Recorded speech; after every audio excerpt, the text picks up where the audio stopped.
காரணியுங்கொடை வாழ்வாணிகர் காதல் மிகுத்ததோர் கோவலனார் சீரணியுன் திருமாமணி நங்கை செல்வியுலகுய்யத் தோன்றினாளே சீரணியுன் திருமாமணி நங்கை செல்வியுலகுய்யத் தோன்றினாளே மண்ணுயிர் மாநகர் தன் மகளார் மாசாத்து பார்க்கு மருமகளார் பொன்னுள்ளது மாதவிக்கு தோற்று போகைக்கு செய்தார் கணவனோடே பொன்கிய செஞ்சொற்கிளி பிள்ளை தன்னை கொன்று சென்றார் அவர் கையிற் கொடுத்து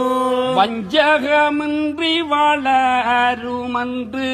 வந்தாரே கோவலர் பின்பு செல்ல வஞ்சகமின்றி வளருமன்று வந்தாரே